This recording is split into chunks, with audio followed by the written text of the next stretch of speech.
जय माता की। राजा शांतनु बड़े प्रतापी राजा थे।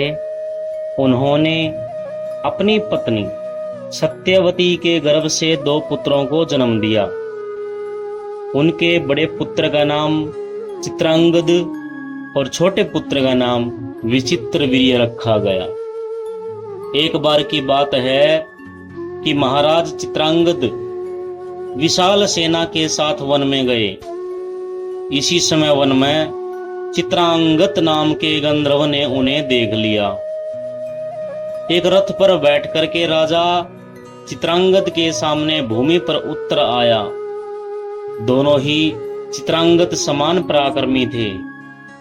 दोनों कुरुक्षेत्र में भयंकर युद्ध करने लगे। अंत में राजा चित्रांगत और गंधर्व चित्रांगत के हाथों परास्त होकर के वीरगति को प्राप्त हुए। राजा चित्रांगद के वीरगति का समाचार पाकर भीष्म जी ने उनका श्राद्ध करके विचित्रवीर्य को भी राजा बना दिया। अब सत्यवती के पुत्र विचित्रवीर्य जवान हो गए थे। भीष्म जी को अपने छोटे भाई विचित्रवीर्य के विवाह की चिंता भी सताने लगी थी। काशीराज की 3 बेटियां थी। राजा ने उनके विवाह हेतु स्वयंवर का आयोजन कर दिया। महान तेजस्वी भीष्म जी और स्वयं उस स्वयंवर में पहुंच गए। सभी राजाओं को स्वयंवर में आए थे। उन्हें हराकर तीनों कन्याओं को बलपूर्वक अपने साथ ले गए। उन कन्याओं को हस्तिनापुर लाकर के सत्यवती को सौंप दिया। ज्योतिष और वेद के प्रागामी विद्वान ब्राह्मणों को बुला करके उनसे विवाह का शुभ मुहूर्त निकलवाया। जब विवाह का सारा सामान एकत्रित कर लिया तो अपने छोटे भाई विचित्रवीर्य का उन कन्याओं के साथ विवाह करने लगे।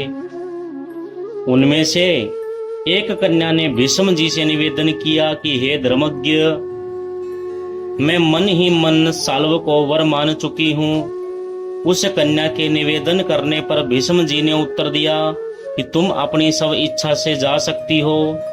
भीष्म जी से विदा होकर वह कन्या साल्व के पास चली गई। स्वयं अपने मन की बात उसे बता दी तो साल्व ने कहा, हे सुंदरी, मेरे सामने भीष्म ने तुम्हारे पैर पकड़ के अपने रथ पर बैठा लिया था। भीष्म जी के मन में तुम्हारे प्रति मातृत्व की भावना थी, परंतु तुम उनके साथ रह चुकी हो, इसलिए मेरा विवाह तुम्हारे साथ संभव नहीं है। अब साल्व के मना कर देने पर वह कन्या रोती रोती दोबारा भीष्म जी के पास आई और आंखों से आंसू गिराती हुई बोली कि साल्व ने मुझे अस्वीकार कर दिया। आप मुझे अपने साथ ले गए थे, महाभाग आप मुझे अपनी दासी बना लीजिए। तब भीष्म ने कहा, हे पुत्री, तुम्हारे हृदय में दूसरा पुरुष बस चुका है, इसलिए तुम्हें कैसे स्वीकार करूं। तुम निश्चित होकर अपने पिता के घर चली जाओ। यह सुनकर वह कन्या अपने पिता के घर ना जाकर किसी जंगल में चली गई।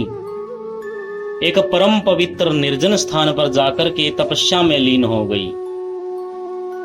इधर शेष 2 कन्याओं के साथ विचित्रवीर्य की भी शादी कर दी। एक कन्या का नाम अंबालिका और दूसरी कन्या का नाम अंबिका रखा। प्रिय भक्तों, 9 वर्षों तक विचित्रवीर्य अंबिका और अंबालिका के साथ रमण करते रहे। इसी बीच उन्हें तपेदिक की बीमारी हो गई, जिसके कारण उनकी मृत्यु हो गई। सत्यवती ने अत्यंत दुखी होकर के भीष्म से कहा कि प्रिय पुत्र, तुम अपने पिता शांतनु के राज्य की बागडोर संभाल लो, अपना विवाह कर लो, जिससे हमारा वंश लुप्त ना हो। भीष्म जी ने उत्तर दिया, माता, पिताश्री के लिए जो प्रतिज्ञा थी उसे आपको ज्ञात है, अतः मैं न राज्य करूंगा और न ही विवाह करूंगा। यह सुनकर के सत्यवती बड़ी घबरा गई और वंश परंपरा कैसे कायम रहेगी, इस पर सत्यवती ने अपने बड़े पुत्र शुद्धात्मा व्यास जी को मन ही मन में स्मरण किया। अब श्रवण करते ही तेजस्वी व्यास जी वहां पर उपस्थित हो गए और भीष्म जी ने व्यास जी की पूजा शुरू कर दी।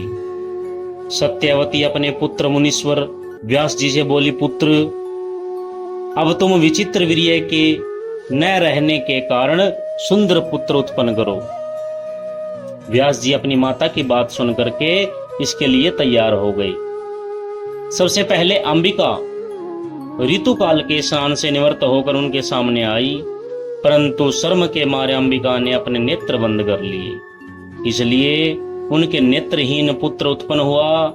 उस जन्मांध बालक को देखकर सत्यवती का मन दुखित हो गया। इस पर सत्यवती अंबालिका को व्यास जी के सामने भेजा, परंतु वह शर्म के मारे पीली पड़ गई। पांडु की जननी हुई। 1 वर्ष बाद सत्यवती ने पुत्र उत्पन्न करने के लिए बहू को प्रेरित किया। व्यास जी को फिर बुला करके उनसे प्रार्थना की और रात्रि के समय बहू को शयनागार में जाने को कह दिया। उस समय अंबालिका स्वयं न जाकर उसने अपनी दासी को भेज दिया और उस दासी के गर्भ से विदुर जी का जन्म हुआ, जो एक पुण्य आत्मा और पुरुष धर्म के अंश माने जाते हैं। बोलिए सच्चे दरबार की जय।